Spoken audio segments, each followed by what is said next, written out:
Seguimos aquí en Mogana Diario y en el día de hoy vamos a hablar del piloto automático. A veces vivimos nuestra vida, nuestra rutina, siguiendo los mismos patrones y muchas veces no nos damos cuenta de ello. Adquirimos hábitos que repetimos constantemente a diario y pocas veces somos conscientes de que prácticamente ni estamos disfrutando de nuestro día a día dado ese piloto automático que tenemos activado. Para hablar de este tema tenemos hoy a Andrés Andrade. Muy buenos días. Hola Eduardo, ¿cómo estás? Aquí andamos, Andrés, que tú adquieres todos tus conocimientos a través de las lecturas, ¿no? Sí, prioritariamente las lecturas y también sigo podcasts y cosas de información donde adquiero estos conocimientos y también me gusta hablar de ellos y transmitirlos de alguna manera. Exacto, y además lo haces a través de tus redes sociales, que es donde sueles realizar los vídeos con estas reflexiones que adquieres de esos conocimientos. Y en el día de hoy vamos a hablar del piloto automático. Para ti, ¿cómo definirías qué es un piloto automático? Bueno, principalmente cuando nosotros revisamos nuestra rutina diaria, con lo que hacemos día a día, nos damos cuenta de que la gran parte de nuestras acciones no están dirigidas por decisiones conscientes. ¿Sí? Cuando nosotros pensamos, por ejemplo, de ir de camino de un lado a otro, hacia nuestro hogar, nuestra casa, en cada bifurcación estamos pensando, tenemos que ir hacia la izquierda o hacia la derecha. Nuestra mente o nuestro cerebro de alguna manera conoce el camino, ¿no? Entonces, es un patrón que se ha guardado dentro de nosotros. Esto es en cuanto a la dirección, pero también cuando estamos aprendiendo una habilidad, ya sea manual, tocar un instrumento. Todos estos patrones se guardan, se almacenan de alguna manera para que lo hagamos de forma automática. Esto por el lado de la habilidad, ¿no? Pero claro, tenemos lo que son los hábitos. Todos estos comportamientos y cosas que hacemos día a día se generan, son de alguna manera automáticos y los llevan hacia ciertos lugares y están de alguna manera automatizados, ¿no? Entonces, ¿por qué ocurre esto, no? Y esa es la gran pregunta y a mí me gusta consultar sobre esto porque en primer lugar yo empecé como un proceso de cambio de hábitos y decía, bueno, estos hábitos no me están funcionando, pero me está costando salir de ellos. Sí, bueno, por ejemplo, en mi caso yo fumaba mucho y entonces yo decía, yo quiero dejar de fumar, pero de alguna manera me encuentro impulsivamente haciéndolo de nuevo. Entonces, uno de los libros que leí se llama Hábitos Atómicos de James Clerk y habla sobre estos cambios, estos microhábitos, este 1% que uno puede lograr cada día y a través de las decisiones conscientes. Entonces ahí empecé como a indagar sobre qué es esto de decisiones conscientes, qué parte del cerebro se encarga de ello, cómo se estimula y todo esto. Entonces por un lado tenemos la parte más evolutivamente más tardía del ser humano, es una zona que se llama la corteza prefrontal, que es la parte posterior, digamos, de nuestro cerebro, y es la que toma decisiones conscientes. Cuando necesitamos ir de un lado a otro y estamos pensando, hey, izquierda o derecha, café con leche o café negro. Esa parte es la que decide, la que considera las dos alternativas y se va por un camino u otro. Entonces, en todo proceso de aprendizaje, ¿sí? Cuando estamos aprendiendo algo, intentando, ¿sí?, adquirir eso, esta corteza prefrontal tiene una alta actividad, ¿ok? Entonces, se mide como la demanda calórica de esa zona es muy alta y básicamente está tomando microdecisiones sobre todos los movimientos, todos los comportamientos que estamos haciendo. Pero hay una cosa fascinante y es que cuando llega un punto donde aprendemos la cuestión, la absorbemos y ya lo hacemos de forma automática, de forma mecánica, automatizada, ¿no? Y es algo fascinante porque según esto es que hay una disipación, ¿no? Hay una reducción de la carga cognitiva y se pasa a otra zona del cerebro que bueno, se suele denominar como ganglios basales, aunque, bueno, si llega un neurocientífico aquí, pues probablemente me diga un par de cosas más, pero hay una zona en el cual se envía como este archivo de estos patrones de comportamiento y nos brinda, ¿sí?, esa secuencia de actos que nos llevan a desarrollar la habilidad. Uno de los ejemplos que yo suelo dar, y porque lo he experimentado cuando aprendo una pieza de piano, es que cuando uno está con la partitura y está pensando, bueno, tengo que mover el dedo 1 por debajo del dedo 3, mover la muñeca de esta mano. Son procesos puramente conscientes donde estás totalmente ahí, ¿no? Es como que estás tomando microdecisiones mientras estás aprendiendo. Y llega un punto donde el cerebro llega así, ¡pam! Tú no tienes internalizado, ya no piensas en ese movimiento, lo haces y suena, y es la consolidación de esa parte de la toma de decisiones y la mecanización. Fíjate tú que da para pensar que el cerebro es entre inteligente y vago al mismo tiempo, ¿no? Porque es como quiero aprender algo para que no me des trabajo en el futuro, ¿no? Lo aprendo, lo archivo, lo meto en mi puerto USB y se queda ahí guardado, y así lo hace de forma automática. Y me ahorro ese trabajo en el futuro, pero es inteligente porque al final es una forma ahorrativa, por así decirlo, de no estar con actividad cerebral constantemente, porque además no es que el cerebro se pare, a lo mejor estás haciendo esa pieza musical, pero en vez de ahora estar pendiente de los dedos que tienes que mover, estás pendiente del sentimiento, de la audiencia, o estás pensando en otras cosas ya directamente, y ya te abstraes totalmente. Pero digamos que eso, que el cerebro, yo creo que, bueno, yo creo que es inteligente más bien, ¿no? Parece No, que no. es un mecanismo de eficiencia, y es como, bueno, esto también, ¿por qué el cerebro actúa de esa manera? Y es que, claro, todas las cosas que nos llevan de alguna manera es para nuestra supervivencia o para nuestras... Sí, entonces cuando hablo de estos mecanismos automatizados también sirven para conseguir alimento, sí, lo que nosotros hacemos. Cuando tenemos hambre, por ejemplo, el hecho de pensar en una comida activa nuestro circuito de recompensa, ¿no? Se eleva los niveles de dopamina, y entonces, ¿qué es lo primero que hacemos? Ir a la nevera, abrir algo. Entonces, si nosotros mecanizamos ese hábito de cada vez que sintamos esta sensación de hambre, tenemos algo automatizado y no nos damos ni cuenta, simplemente cuando estamos en la nevera abriendo a ver qué hay. Entonces, es inteligente en el sentido de que es un mecanismo de eficiencia, pero también puede ser perjudicial en otros aspectos, cuando hemos consolidado hábitos negativos, por ejemplo, fumar, por ejemplo, consumir drogas, consumir alcohol. Eso es lo que iba a donde iba. Tiene una parte positiva, pero está la parte negativa, donde mezclamos ya, como adquirimos como hábito algo totalmente negativo, mezclamos o nos dejamos autoengañar, y pues en este caso pues reproducimos comportamientos que están mal o no son beneficiosos para nuestra salud. ¿Por qué ocurre esto? Claro, entonces todos nuestros comportamientos previos a la recompensa son, cuando nosotros hacemos algo, queremos obtener una recompensa, ¿no? Ya sea saciar el hambre, hombre que no le gusta comer y sentir esa sensación de que, uy, estamos saciados, ¿no? O en cuestiones sexuales también hay el orgasmo, es la culminación de ese craving, ¿no? de ese deseo. Y pues otro tipo de motivaciones que nosotros tenemos a nivel interior. Entonces, claro, muchas de los comportamientos que hacemos previos a esa recompensa están también recompensados de alguna u otra manera, ¿sí? El hecho de yo, ¿por qué, por ejemplo, scrolleamos en TikTok?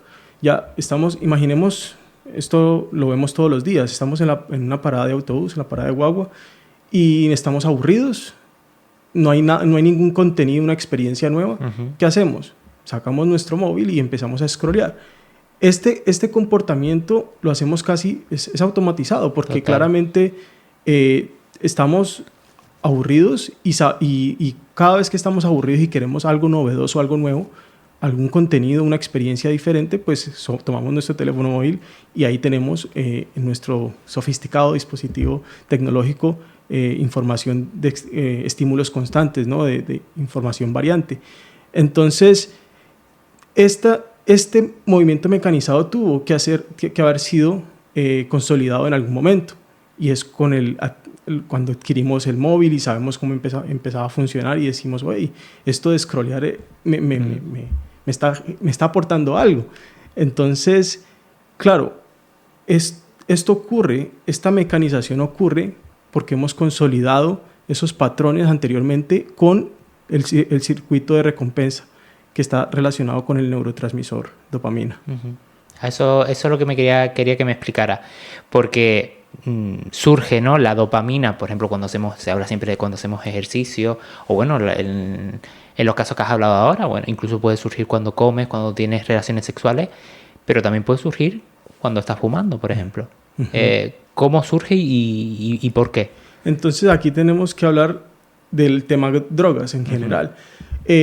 Cuando hay sustancias químicas que entran directamente, pasan el tejido, el fluido encefálico y llegan a nuestro cerebro, ya sea, por ejemplo, por vía nasal, como es la cocaína en muchos casos, o por vía pulmonar, como cuando fumamos, y en el caso del alcohol, cuando ingerimos por vía intestinal, ¿no?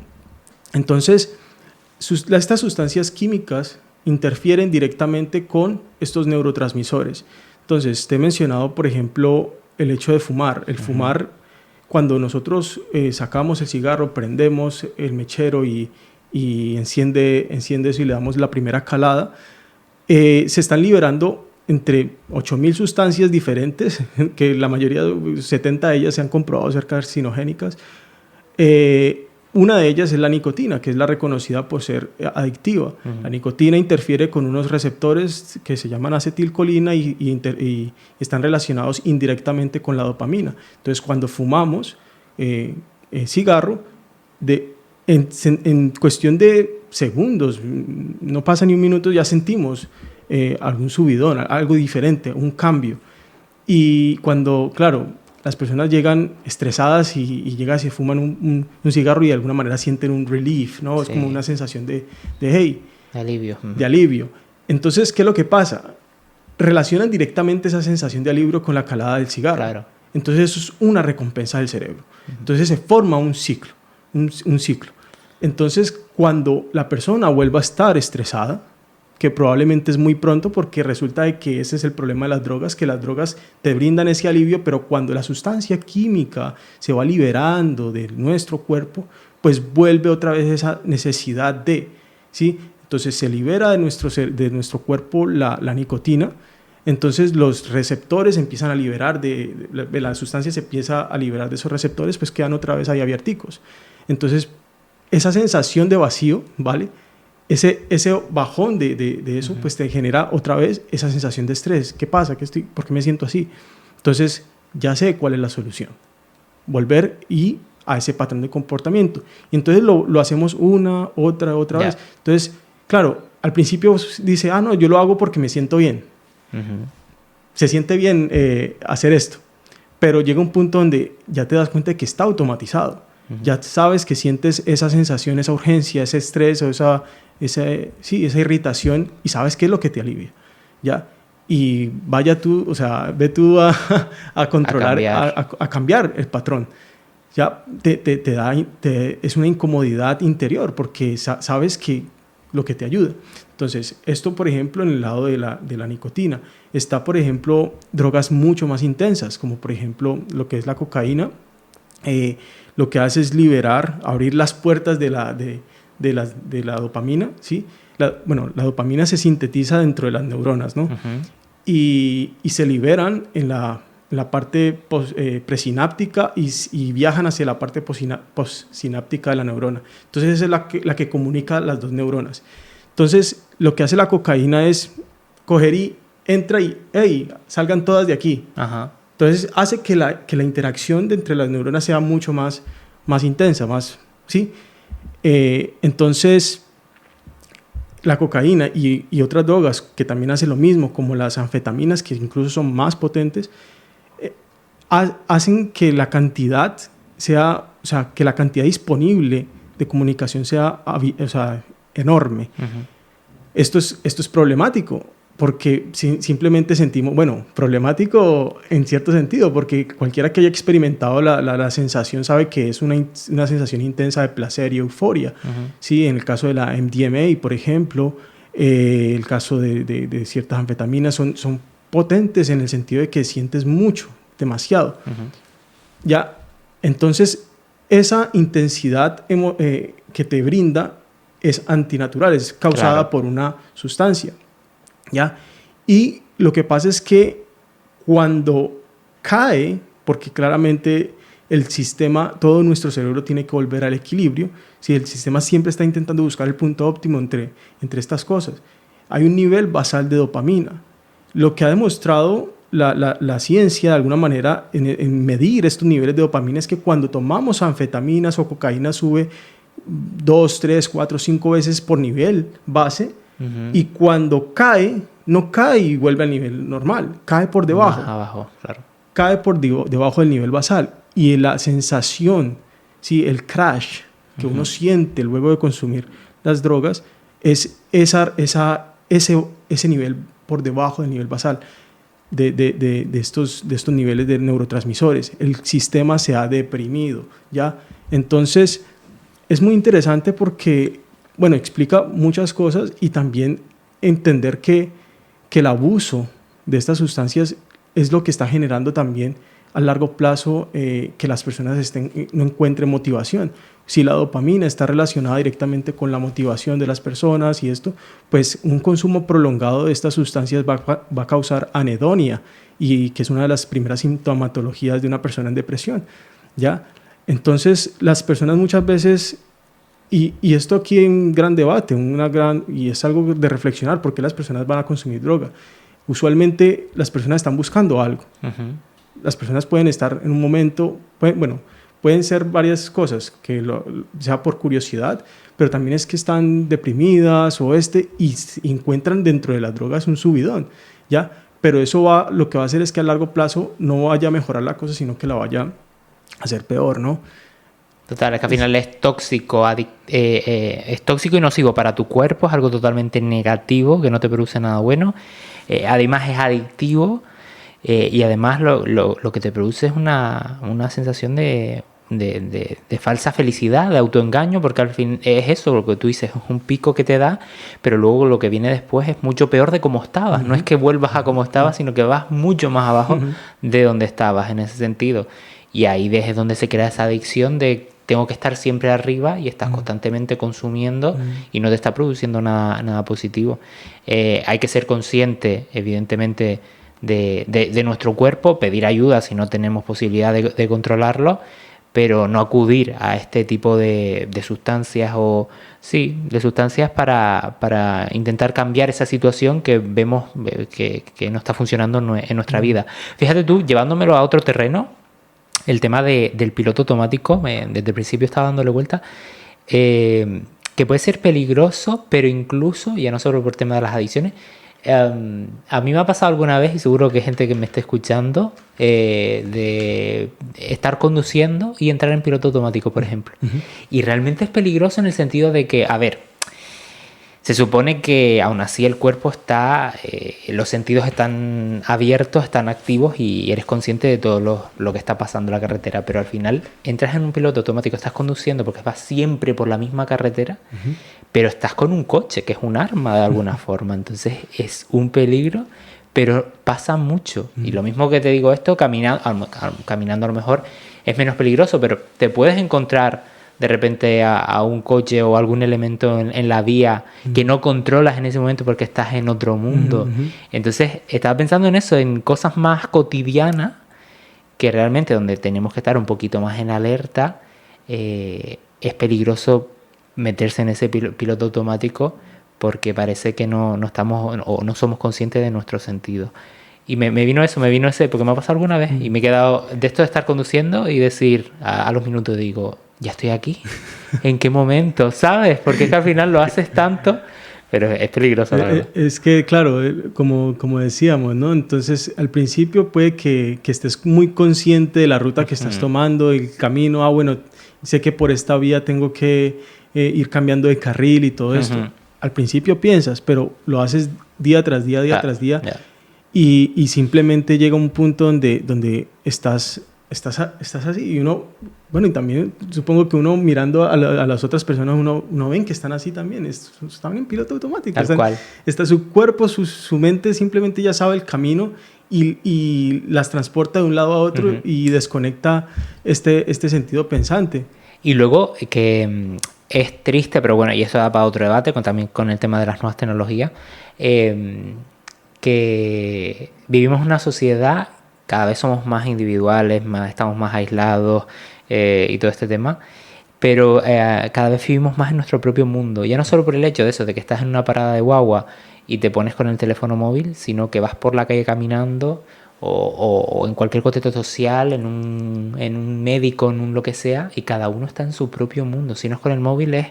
Entonces ya no se habla, lo típico, ya no se habla como antes, ya no se conoce gente como antes. Y es verdad, porque es que estamos en una sociedad que nos hemos acostumbrado, seas más o menos tímido, porque bueno, eso también tiene que ver con el rasgo de la persona, en la que vamos a nuestro objetivo y estamos en nuestro mundo y no nos damos cuenta de lo que nos rodea. Y es impresionante, ¿eh? Es cierto. Es algo, bueno, es algo que también uno dice, bueno, ¿cómo uno puede solucionar esto? Porque igual uno puede irse en contra de todas estas tecnologías emergentes y decir, voy a cambiar todo el sistema. Pero fíjate que tampoco hace falta, pero algo tan sencillo como utilizar menos el móvil o llegar a un sitio y decir buenos días, pero te lo digo, me lo aplico a mí mismo, que yo tampoco lo hago en muchas ocasiones. Decir buenos días o parece que hoy en día alguien te habla por la calle para decirte cualquier cosa y reaccionas temeroso o desconfiado de que me va a pedir algo, me va a hacer algo o me estás incomodando y es por qué, o sea, al final puede que sea simplemente simpático y quiera un poco de conversación y antes era lo normal, como pasábamos las esperas en las urgencias, hablando con el de al lado para contarnos la vida y tal, pero hoy en día no es así. No nos detenemos a escuchar al otro, simplemente, y claro, y en todo lado está... Tú miras y todo el mundo está absorto en su mundo, en su esfera, en su dispositivo móvil. Sí. Y vas a ver que están viendo y están en este proceso de scrolling, ¿no? Infinito. Les sale algo personalizado para ellos debido a las interacciones. Y es que, mira, esto también es algo muy interesante que lo leí en este libro, El valor de la atención, de Johann Hari, de cómo los Facebook, Instagram, todas las redes sociales que utilizamos frecuentemente utilizó este mismo entendimiento de cómo funciona nuestra circuitería de recompensa para programar las redes sociales. Claro. Entonces, el hecho de que nos salga algo personalizado es porque dentro de nuestra interacción, cada vez que damos me gusta, cada vez que compartimos, cada vez que comentamos algo, él relaciona todos estos contenidos. Hoy día tienen unas super máquinas de aprendizaje profundo, la inteligencia artificial y todo esto.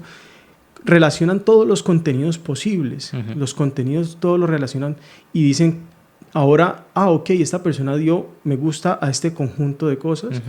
¿Qué probabilidad hay de que yo le muestre esto y también le guste? Entonces te empiezan a mandar, y entonces era un muñequito de vudú, ¿no? Que te están metiendo ahí. Tal cual. Y tú estás ahí porque básicamente te han programado el sistema, las redes sociales para que las personas estén mucho más tiempo conectadas y no estén, o sea, ellos ganan dinero, porque es una empresa, hay que recordar eso, ganan dinero por cuántos anuncios ves, ¿sí? Porque claro, el dinero que recibe Facebook, Instagram son de los anuncios básicamente. Entonces lo que buscan ellos es que tú estés más tiempo conectado a la red. Y luego que se inventó este sistema de scroll infinito, que básicamente es que la información se va actualizando cada vez que deslizas el dedo. Hay una fila ya de 3 o 4 contenidos o 5 o a veces hasta más que ya está debajo. O sea, y tú nunca vas a acabar. Nunca vas a acabar. Es como que tú te puedes ahí quedar todo el día haciendo y te va a llegar contenido nuevo, estimulante, variante, hasta que llegues y dices, bueno, ¿yo por qué entré a este celular, a este móvil? Yo venía solamente a ver la fecha del calendario y ahorita estoy aquí metido. Total. Entonces es un proceso automatizado. Y antes nos sorprendía cuando hablábamos de el nuevo móvil y te salía el anuncio y decía, nos estás escuchando los teléfonos móviles, y ahora es totalmente natural ver que estos tipos de anuncios, porque somos conscientes de lo que pasa. Y yo creo que la clave fue, bueno, ya pasaba desde antes con Twitter y tal, pero TikTok yo creo que ya fue la clave, porque ya va viendo a través de tus me gusta los contenidos que te pueden llegar a potencialmente, que te pueden llegar a gustar. y te va secando él mismo ese tipo de contenido y además es mucho más fácil. Y me resulta muy curioso cuando ya te sale ese vídeo de hey, has estado mucho tiempo viendo vídeos, disfruta del mundo exterior, tal, y es como, claro, por tu culpa, ¿sabes lo que te digo? O sea, al final no lo elegí yo, o sea, me estás tú poniendo esto. Y al final es como una forma de salvaguardarse ellos, tipo, tengo que cuidar un poco la salud mental de la gente y hacerle conciencia, pero te sigo metiendo vídeos, no es que te bloquee la aplicación, ¿sabes lo que te digo? Sí. Es muy heavy, pero sí es verdad que hay que tener, ser consciente de ello en ese sentido. Sí, sí, Oye, no está mal que consumas, o tampoco te machaques y tal, pero hay que un poco diversificar ese tiempo que tenemos en nuestra vida a diario y dedicarlo a diferentes tareas que no sean solo, evidentemente, que no son sustitutivos, que muchas veces se convierten en un sustitutivo de sociabilizar, quedar, hacer actividades, sino te enganchas en eso y te das cuenta y pasa otro día y otro día y otro día y es mucho más complejo. Lo que estás diciendo, por ejemplo, bueno, hay que hacer una buena higiene de las redes sociales de vez en cuando, si es posible ver ¿cuánto puedo durar yo sin redes sociales? Porque finalmente uno se da cuenta de que uno las deja una semana, 2 semanas, y después de 2 semanas te preguntas, ¿realmente me hacían falta? Yeah. Y usualmente la respuesta es no me hacían falta. Entonces, claro, uno sabe por qué lo hace en cierto sentido, porque it's fun, es entretenido. Total. Pero hay que tener en cuenta eso, lo que dices. Y, por ejemplo, hay muchas personas que tienen malos hábitos de, lo primero que, cuando abren los ojos, boom, móvil y a ver. Sí, Entonces, eso es un mal hábito porque la primera hora de la mañana, la primera hora se le estás dedicando a esta estimulación. No estás, no te estás sentando, estás empezando el día, a tomar un vaso de agua, respirar, sí, como algo de un poco de movimiento, estiramiento. No, otro mal hábito es en la noche. Antes de acostarse, empezar a scrollear. Recordemos que la luz ultravioleta interfiere con la producción de melatonina en el cerebro. Entonces, nos brinda también, interrumpe un poco con nuestro sueño. Ya, esto es otro mal hábito. Y hay otra cosa que, por ejemplo, lo que dices, que pasa un día, pasa el otro. Entonces, uno cuando revisa en la semana cuántas horas ha consumido de redes sociales, pueden ser 10, digamos que sean 10, a veces son más, pero digamos que sean 10. Ahora piensa en esas 10 horas, primero piensa que en esas 10 horas fue puro entretenimiento, ¿vale? No hiciste algo significativo, no trabajaste en un proyecto que quizás en un futuro te iba a dar dinero o algo por el estilo. Pero la cuestión es la siguiente, que esas 10 horas, si las extrapolas, digamos, no sé, a 10 años o 20 años, te das cuenta de que en 20 años son como casi 10.000 horas, unas 10.000 horas de tiempo. Y cuando nos encontramos con esta fascinante idea de que toma o se tarda uno 10.000 horas en practicar algo constantemente para volverse un experto, entonces en 20 años eres un experto. Si toda la vida has pasado en redes sociales, eres un experto en la distracción, eres un experto en tomar tu móvil en cualquier lugar y dosificarte con un par de reels.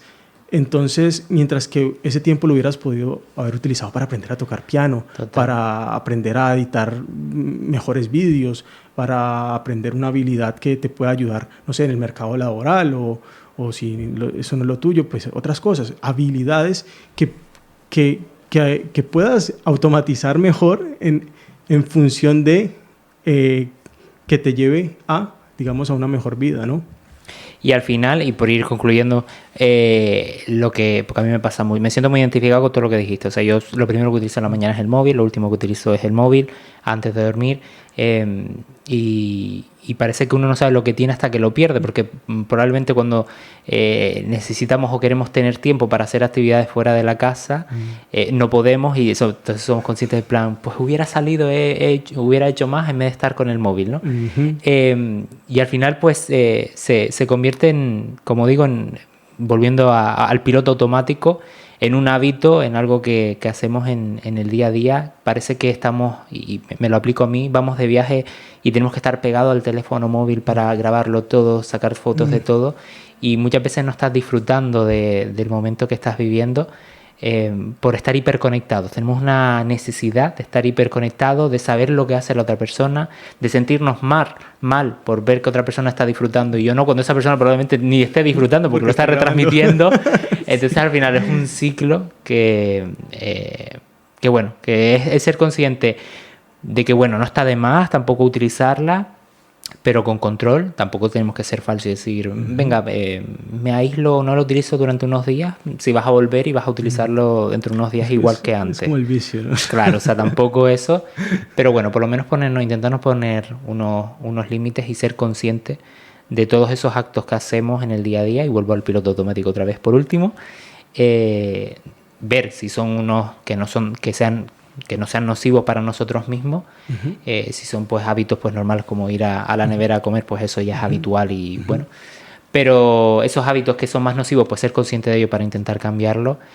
Y sobre todo incluir los nuevos hábitos que sí sean positivos, como puede ser el tema de hacer ejercicios que nos generen dopaminas pero que sean positivas para nuestro cuerpo.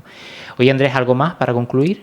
Bueno, pues ahorita último que dijiste sobre esto, me recordé que yo estoy precisamente escribiendo una pequeña historia sobre esto que estabas hablando, ¿no? De estar transmitiendo, ¿no? Todo esto, de estar en los lugares y estar más pendiente de grabar, ¿no? De capturar el momento presente para poderlo recordar después, pero no solo eso, sino que ya no lo hacemos tanto para recordarnos en el futuro, sino para mostrárselo a otras personas.